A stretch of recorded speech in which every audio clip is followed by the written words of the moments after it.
After increasing tensions in the Middle East and Iran's attack on Israel, many people are looking at this issue as a full-fledged war. While a very large group also believes that if this war starts, then the matter will not be delayed until World War III. But is it really going to happen? On October 1st, Iran attacked Israel for the second time this year and shocked the whole world. The first attack was carried out in April 2024, in which drones and cruise missiles were used. But this time, this attack was carried out only with ballistic missiles. This attack was so calculated that not a single missile fell in the populated area. Iran has somehow reached its message to Israel by targeting only military bases and airfields. Israel was shocked again when the Iron Dome also failed to hit many missiles in the air.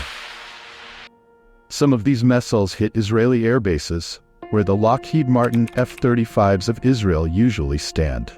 Satellite images have also confirmed that an Iranian missile fell on the hangar.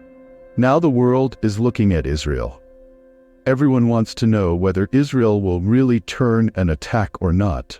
If Israel and Iran start a full-fledged war, then what moments will be there that can easily turn this war into World War III? And the most important question is that if this war happens, then many Western countries will stand with Israel. But who will have support from Iran? Welcome once again to Informative World Watch TV's video. Viewers, today the Middle East is once again at the brink of a deep and damaging war, where two powers have come face to face. This is the most dangerous moment for the entire region so far. Both powers, which have been fighting indirectly for the past 45 years, have now come face to face. Israeli Prime Minister Benjamin Netanyahu has replied to Iran on firing 180 ballistic missiles that the account must be given. The Israeli military has also said that Iran will definitely be returned. The Israeli government will now decide when, where, and at what level the attack will be. Last time, when Iran attacked Israel directly in April 2024, the United States advised Israel to remain silent. But this time, it is not as quiet as it was last time. This time, Israel's Iron Dome seemed to fail to a large extent. But how did this happen despite spending billions of dollars? Israel's Iron Dome is an advanced missile defense system and is designed to intercept and destroy artillery shells. This system is considered to be very effective and accurate. The success rate of the Iron Dome is more than 90%. This means that this system can intercept and destroy a very high percentage of rockets and missiles to be launched. The Iron Dome automatically identifies which rockets are heading towards populated areas or important infrastructure. Only those rockets are targeted so that resources can be saved. But for now, the weakness of this Iron Dome is that it can only stop 80 missiles at a time. And only then did Iran launch more than 2% more missiles with the capability of the Iron Dome after calculating. In Israel's history, there has never been an event in which they have not responded to the attack on them. That's why it seems that the attack will definitely be responded to this time. Even in response to April's attacks, Israel launched missiles at Isfahan's airbase while responding to Iran. But it was so small in response to Iran's 170 drones and 30 cruise missiles that it did not get much attention from the media. Until a few days later, it was not known whether this attack was carried out by Israel or someone else. In the current scenario, Israeli planners will be discussing when and where to attack Iran. Israel has 3 targets.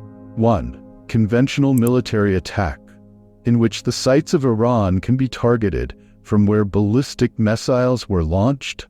They can be launch pads and command and control centers. And it is also possible that a high official planning the attack on Israel should be killed. 2. Economy, that is, those targets from which Iran's economy is at great loss. These targets include Iran's oil fields, petrochemicals, power plants, and shipping ports. But experts believe that this is not a good target for Israel, because it will damage Iran's civilian population. And because Iran targeted Israel's military installations with its ballistic missiles, Israel may not attack the civilian population. 3. Iran's nuclear program. This is the program for which the United States has imposed sanctions on Iran for many years. Officially, Iran does not have nuclear technology yet, but it is working fast on it. Naturally, the quantity of a special isotope in uranium that makes a nuclear bomb is only 0.7%. This isotope is called U-235. 0.7% is not enough to make a nuclear bomb. For this, it is important that the quantity of U-235 is at least 20%. This process of increasing the quantity is called uranium enrichment. America, Israel, and many other countries believe that Iran is enriching uranium in its secret nuclear facilities, and it is very close to fulfilling its purpose, after which it will be successful in making a nuclear bomb. They believe that if Iran gets a nuclear bomb, then it will make its own decisions from the world. Israel can also target these nuclear facilities where Iran has been working on uranium enrichment for many years. Iran's largest enrichment plant is in the city of Natanz. This facility has been subject to sanctions and inspections many times before. The second facility, which seems to be the most dangerous, is made by digging near the Fordo village in the mountains. Its main purpose is to save the facility from airstrikes. But apart from these two, there are many other nuclear sites in Iran that can be targeted by Israel. Attacking Iran may not be such a big deal for Israel, but its consequences can be more dangerous. Iran says that by attacking Israel, it has avenged the death of Hezbollah leader Hassan Nasrallah in Beirut and Hamas leader Ismail Haniyeh in Tehran. That is, the account is now equal. Iranian President Masoud Rajavi says that what we have done is just a small glimpse of our ability. If Israel's Zionist regime tries to answer us, then Iran will resort to unconventional methods. Iran's military and air force are both much weaker than Israel, and their air defense system is not capable of stopping Israel's missiles. And all this is because Iran has been facing international sanctions for many years. In simple words, international sanctions are applied to punish any country. Iran has almost 10% of the world's oil reserves, which puts it in fourth position. But because of the sanctions, it can only sell its oil to limited countries. In addition, international banking transactions are done through the SWIFT system, and Iran has been removed from the SWIFT system, which makes it very difficult to send money here. Because of all these restrictions, Iran's army is not capable of competing with Israel, and neither is Iran's intelligence agency MOIS not so strong that it can plan a targeted operation in Israel. For example, Israel's Mossad launched a major attack in Lebanon. But this does not mean that Iran is completely hollow. They have countless ballistic missiles and cruise missiles. That is, if Israel attacks, Iran has only three options left. One is proxies, i.e., Hezbollah in Lebanon and Houthis in Yemen, who are already attacking Israel. The second option is Iran's ballistic missiles, which may be launched this time to target the local population of Israel. And the third option is that if Iran uses it, not only Israel, but many countries in the world can be affected. And this option is dangerous for Israel and America. Yes, Iran has already said that if Israel attacks us, then we will also harm those countries that support Israel.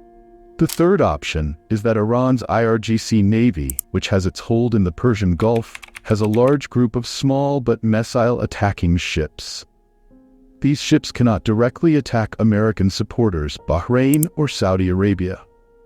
Because keeping this danger in mind, America has already placed its Navy's Fifth Fleet warship in Bahrain. But Iran's ships can easily deploy mines on the Strait of Hormuz, and this danger is being taken by Israel and America. Blocking the Strait of Hormuz will block the entire Persian Gulf, from where 20% of the world's oil supply passes. If this happens, then the whole world may have to bear the loss of starting a war with Iran. There is also another danger of starting a war with Iran. Assume that if Israel, America, and its allies attack Iran from all sides and reject all possibilities of retaliation, then an open war will begin. And then this war will be on a much larger scale than normal wars. Now, Russia and China will have to jump into this, because these two countries are Iran's strategic partners. Speaking of Russia, Iran and Russia support each other in Syria. Russia may not fight directly against America, but it can provide weapons to Iran. It will also support Iran at the political and diplomatic level. Similarly, China is also Iran's strategic partner, but it will not directly provide military support. Yes, it is true that China can buy oil from Iran to support it, can support Iran in the United Nations, and can also put pressure on the USA. North Korea is also Iran's indirect ally, which can secretly support Iran in weapons. So now our main question is whether there are chances of World War III starting in this condition or not. World War is a war in which the world's major powers, such as the USA, Russia, Europe, and China, fight with each other, with their own allies. But it is quite difficult to do this in the event of an attack on Iran. But it is not impossible. Many such cases were seen in World War I and II, in which one country only supported the other, but still they got directly involved in the war. Today, after the assassination of Duke Franz Ferdinand, Austria-Hungary attacked Serbia. In this war, Germany supported Austria-Hungary, and Russia supported Serbia. In this way, France and Britain also got involved in this war, because they were Russia's allies at that time. In this way, the scope of the war continued to increase through alliances, and World War I began. We also find similar examples in World War II. When Germany attacked European countries, Italy helped it. Because of this support, Allied powers such as Britain, France, and the USA also started targeting Italy. No doubt, Italy had not attacked by itself until then. In a war situation, no one sees whether the next one has started the attack or not. Just like now, in the conflict between Israel and Iran, America is helping Israel from a distance. In the same way, World War II, America wanted to keep itself away from the war and focus on its economy. But then an incident occurred, because of which America jumped into the war unwillingly. This was Japan's Pearl Harbor attack. All in all, if Israel attacks Iran, then the full-fledged war between these two countries can start. And if America participates in this war, then the war can spread throughout the region, and there are chances that World War III will also start. But these are just assumptions. Whether it will happen or not, only time will tell. What is your opinion in this whole matter? Do let me know in the comments section. I hope you will like and share this video of informative World Watch. Thank you very much for your loving comments. See you in the next great video.